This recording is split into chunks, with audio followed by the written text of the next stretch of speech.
لله نحمده ونستعينه ونستغفره ونعوذ بالله من شرور أنفسنا ومن سيئات أعمالنا من يهده الله فلا مضل له ومن يضلل فلا هادي له أشهد أن لا إله إلا الله وحده لا شريك له وأشهد أن محمدا عبده ورسوله صلى الله عليه وآله وسلم.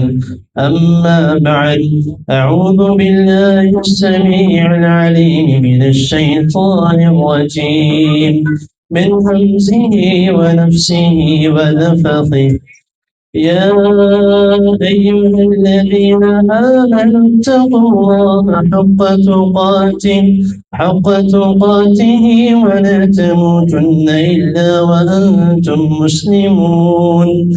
يا أيها الناس اتقوا ربكم الذي خلقكم من نفس واحدة وخلق منها زوجها وبث منهما رجالا كثيرا ونساء واتقوا الله الذي تساءلون به والأرحام إن الله كان عليكم رقيبا.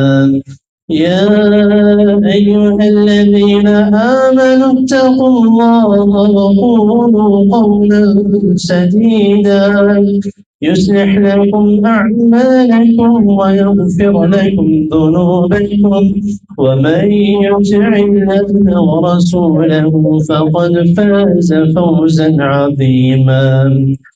قال رسول الله صلى الله عليه وآله وسلم النكاح من سنتي فمن رغب عن سنتي فليس مني.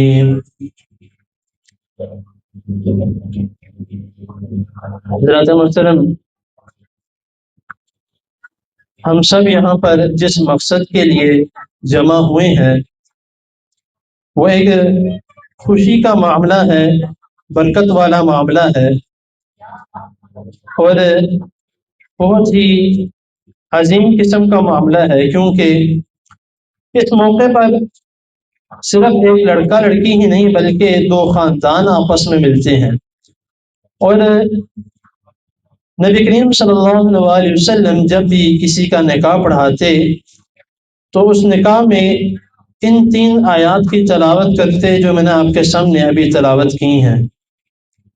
اور ان 3 آیات میں ایک بات جو ہے وہ بہت کامن ہے اور معذرت کے ساتھ وہ ایسی بات ہے جس میں ہمارے معاشرے میں بہت کم ہے جس کے اوپر عمل کیا جائے.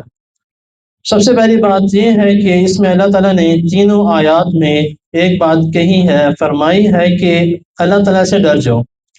اور اللہ تعالیٰ سے ڈرنے کے معاملے میں بہت سی ایسی چیزیں ہیں جس میں سب سے پہلے نمبر پہ جو ہے وہ اللہ تعالیٰ کی خلاف ورزی ہے، اللہ تعالیٰ کے حکم کی خلاف ورزی ہے. تو اللہ تعالیٰ نے فرمایا ہے کہ میرے حکم کی خلاف ورزی سے ڈر جاؤ. دوسرا جو ہے اللہ تعالیٰ نے ان آیات میں جو حکم دیا ہے ڈرنے کا وہ صلح کے معاملے میں ہے کہ صلح کے معاملے میں اللہ تعالیٰ سے ڈر جاؤ. اور نبی کریم صلی اللہ علیہ وسلم نے فرمایا کہ جو شخص تم میں سے یہ چاہتا ہے کہ اس کی عمر دراز ہو جائے اور اس کے مال میں اس کے رزق میں برکتیں ہوں تو اس کو چاہیے وہ ہمیشہ جو ہے وہ صلح رکھے، قطع تعلقی نہ کرے. تو قطع تعلقی میں صرف اور صرف جب ایک لڑکا اور ایک لڑکی کی ہوتی ہے تو اس میں صرف ایک گھر نہیں بلکہ 2 گھر، 2 خاندان، 2 رشتہ دار ٹوٹتے ہیں. تو اسی لیے اس معاملے میں اللہ رب العزت نے خاص طور پر جو ہے وہ اس کا حکم دیا کہ صلح اور اس کا خاص خیال رکھو. ہمارے معاشرے میں معذرت کے ساتھ فلموں ڈراموں کی وجہ سے جو کچھ اس میں ہوتا ہے وہ ہم اپنے گھر میں نافذ کرنے کی کوشش کرتے ہیں.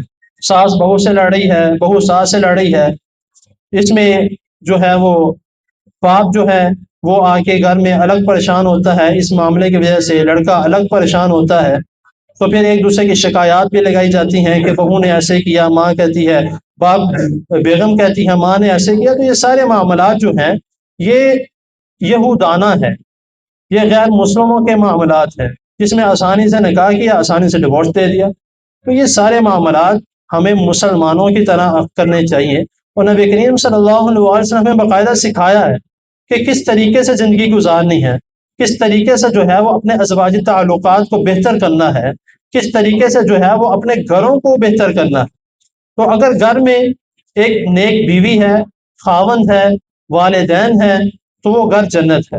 اگر اس میں سے کسی بھی قسم کا کوئی عمل دخل آ جائے، کوئی ایسا معاملہ پیش آ جائے جس میں کوئی بھی کسی بھی قسم کا کوئی شر والا معاملہ کر، تو گھر جو ہے وہ دنیا میں ہی جہنم بن جاتا ہے. تو ہمارے معاشرے میں جو ہے وہ ایک یہ کام بہت زیادہ پھیلا ہوا ہے کہ وہ یہ ہے کہ ہم جو یہ مقدس رشتے ہیں، میاں بیوی کا رشتہ ہے، ساس سسر کا رشتہ ہے، سالی کا رشتہ ہے، بہنوئی کا رشتہ ہے، یہ تمام رشتے جو ہیں یہ بہت مقدس رشتے ہیں. ہم اس کو جو ہے بطور گالی استعمال کرتے ہیں، ہم اس کو جو ہے بطور تنزیہ استعمال کرتے ہیں. تو جب ہمارے ایسی کمیونٹی میں یہ معاملات ہوں تو ظاہر سی بات ہے وہاں پہ لڑائیاں بھی ہوں گی، برے معاملات بھی ہوں گے، پریشانیاں بھی ہوں گی. تو جب ہم اپنے معاملات کو اللہ تعالیٰ کے احکامات کے مطابق، رسول اللہ صلی اللہ علیہ وسلم کے احکامات کے مطابق چلائیں گے تو انشاءاللہ تعالیٰ اس میں خیر و برکت ہے، اس میں کسی قسم کا شر نہیں ہو سکتا. اللہ رب العزت نے دعاؤں کے متعلق بتایا ہے، نبی کریم صلی اللہ علیہ وسلم نے دعاؤں کے متعلق بتایا ہے کہ کون کون سی دعا پڑھی جائے، کس کس طریقے سے. اور میاں بیوی کے آپس کے تعلقات کے متعلق نبی کریم صلی اللہ علیہ وسلم بہت تفصیل سے بتایا ہے. اور ایک مشہور حدیث ہے، آپ سب کو علم ہے کہ مشہور حدیث ایک یہ ہے کہ نبی کریم صلی اللہ علیہ وسلم نے فرمایا کہ خیرکم خیرکم لأہلی وانا خیرکم لأہلی. تو تم میں سے سب سے بہتر جو ہے وہ میں ہوں جو اپنے گھر والوں کے ساتھ بہتر ہے. تو تم بھی جو ہے وہ اپنے گھر والوں کے ساتھ بہتر رہو، اچھے طریقے سے رہو. اچھے طریقے سے کیا ہے؟ درگزر کرنا. بہت سے ایسے معاملات، بہت سے ایسے نوک جھوک ہو جاتے ہیں، کبھی مرد کی طرف سے کبھی عورت کی طرف سے، لیکن سب سے بہتر عورت اور سب سے بہتر شخص وہ ہے جو اس معاملے کو بہترین طریقے سے سنت کے مطابق جو ہے وہ حل کرنے کی کوشش کرے. تو جو بھی دوست شادی کرتا ہے تو میرا ایک یہی عمل ہوتا ہے کہ میں سب سے پہلے سنت کے مطابق اس کو دعا دیتا ہوں، جو نبی کریم صلی اللہ علیہ وسلم بھی جب کسی کا نکاح پڑھاتے تو اس کے دعا دیتے اور اس کے لیے برکت کی دعا کرتے. تو میں جب بھی کسی کا نکاح پڑھاتا ہوں یا نہ بھی پڑھاتا ہوں، ویسے بھی جب کسی کے پاس نکاح پہ جاؤں تو میں ان کو لازمی جو ہے وہ اس بات کی تلقین کرتا ہوں کہ یہ دعا جب بھی آپ کسی کو شادی پہ مبارکباد دیں، مبارکباد دینا ایک ہمارا اپنا رواج ہے، لیکن جو بہترین طریقہ ہے دعا دینے کا جو نبی کریم صلی اللہ علیہ وسلم کا وہ یہ ہے، بارک اللہ لک و بارک علیک و جمع بینکما فی الخیر. مفتی صاحب یہاں پہ موجود ہیں، آپ ان سے بھی پوچھ سکتے ہیں کہ بہت سی ایسی چیزیں ہیں جو ہمیں سمجھنے کی، سیکھنے کی ضرورت ہے. تو اللہ تعالیٰ کی حضور دعا ہے اللہ تعالیٰ ہمیں جو ہے ان تمام معاملات کی توفیق عطا فرمائے جو میں نے آپ کے سامنے بیان کی ہیں. اور آپ دوست آپ سارے یہاں پہ موجود ہیں، آپ بھی جو ہے وہ جب بھی اس بھائی کو ماشاءاللہ اللہ تعالیٰ ان کی جوڑی سلامت رکھے جو کہ بننے جا رہی ہے، تو ان کو مبارکباد دیں. تو مبارکباد بھی دیں، کوئی مسئلہ نہیں، لیکن دعا یہ لازمی دیں.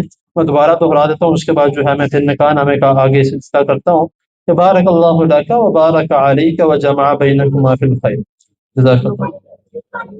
حسن زاہد ولد زاہد محمود، میں آپ کا نکاح ولی اور گواہوں کی موجودگی میں اللہ تعالیٰ کی توفیق سے مہوش شکیل بنت شکیل منیر 1,00,000 روپے جو کہ ابھی غیر معجل ہے، انشاءاللہ تعالی معجل بھی ہو جائے گا، آپ کے نکاح میں دیتا ہوں کہ آپ کو قبول ہے؟ قبول. حسن زاہد ولد زاہد محمود، میں آپ کو اللہ تعالیٰ کی توفیق سے اور ولی اور گواہوں کی موجودگی میں مہوش شکیل بنت شکیل منیر کو 1,00,000 روپے حق مہر کے بعوض، جس کی جو کہ کیش کی صورت میں ہے اور غیر معجل ہے، میں آپ کے نکاح میں دیتا ہوں کہ آپ کو قبول ہے؟ قبول ہے. حسن زاہد ولد زاہد محمود، میں آپ کے نکاح میں ولی اور گواہوں کی موجودگی میں اللہ تعالیٰ کی توفیق سے مہوش شکیل بنت شکیل منیر کو ایک حق مہر 1,00,000 روپے جو کہ ابھی غیر معجل ہے، آپ کے نکاح میں دیتا ہوں کہ آپ کو قبول ہے؟ قبول ہے. وعلى آل محمد كما باركت على إبراهيم وعلى آل إبراهيم إنك حميد مجيد. ربنا آتنا في الدنيا حسنة وفي الآخرة حسنة وقنا عذاب النار. ربنا ظلمنا أنفسنا وإن لم تغفر لنا وترحمنا لنكونن من الخاسرين. لا إله إلا أنت سبحانك إني كنت من الظالمين. رب ارحمهما كما ربياني صغيرا. رب ارحمهما كما ربياني صغيرا. رب ارحمهما كما ربياني صغيرا. اے اللہ جس موقع پر ہم یہاں پر سارے تشریف فرما ہوئے ہیں، اکٹھے ہوئے ہیں، اے اللہ تعالیٰ اس موقع کو برکتوں والا، رحمتوں والا بنا دے۔ اے اللہ ان دونوں جوڑوں کے، ان دونوں لڑکا لڑکی کے اور رشتہ داروں کے، خاندانوں کے، یا اللہ آپس میں دل ایسے ملا دے جس طرح ایک دل ہوتا ہے۔ یا اللہ ان کو ہمیشہ جو ہے وہ سلوک، اتفاق کے ساتھ، محبت کے ساتھ رہنے کی توفیق عطا فرما۔ ہر قسم کے شیاطین کے شر سے، حاسدین کے حسد سے اے اللہ ان سب کو بچا کے رکھنا۔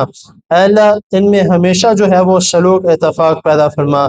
اس طرح کے موقع پر اپنے پیارے بھی جو ہیں وہ یاد آتے ہیں، تو اللہ تعالیٰ کی حضور دعا ہے اے اللہ جو ہمارے پیارے ہمارے ساتھ موجود نہیں ہے، اے اللہ ان کے قبروں کو جنت کے باغوں میں سے باغ بنا دے۔ اے اللہ ان کو جنت الفردوس میں اعلیٰ مقام عطا فرما۔ اے اللہ بچی کے جو ہیں وہ والد صاحب بھی فوت ہو چکے ہیں، ان کے لیے بھی دعا کرے، اللہ تعالیٰ اس معاملے میں جو ہے وہ خیر و برکت عطا فرمائے اور اس بچی کو ان کے لیے بہترین صدقہ جاریہ بنائے۔ اے اللہ ان کے والد صاحب کو جنت کے اعلیٰ مقام عطا فرما۔ اے اللہ ان کی قبر کو جنت کے باغوں میں سے باغ بنا۔ اے اللہ اس رشتے کو تا قیامت آباد فرما۔ اے اللہ اس رشتہ سے دنیا میں نہیں، انشاءاللہ تعالی جنت میں بھی رشتہ بنا رہے۔ اے اللہ اس طرح کا ان کو سکون عطا فرما۔ اے اللہ ان دونوں میں برکتیں عطا فرما۔ اے اللہ برکتوں سے مراد آپ بہتر جانتے ہیں، جو کہ آپ نے نبی کریم صلی اللہ علیہ وسلم کے ذریعے ہمیں بتایا ہے کہ جو دعا بارک اللہ لک و بارک علیک و جمع بینکما فی الخیر، اس دعا میں بھی جس چیز کا نبی کریم صلی اللہ علیہ وسلم نے ذکر کیا ہے، اے اللہ ان کو وہ چیز عطا فرما، اے اللہ ان کو وہ برکت عطا فرما، اے اللہ اس معاملے میں، اس ہمارے جمع ہونے میں اے اللہ برکت عطا فرما۔ ربنا تقبل منا انک انت السمیع العلیم وتب علینا انک انت التواب الرحیم، وصلی اللہ تعالی علی خیر خلقہ محمد وآلہ واصحابہ اجمعین برحمتک یا ارحم الراحمین۔ بارك الله لكما وبارك عليكما وجمع بينكما في خير. حن قلبي على جمعة الخير هلا، حن قلبي على جمعة الخير هلا، جمعة الخير هلا. بارك الله لكما وبارك عليكما وجمع بينكما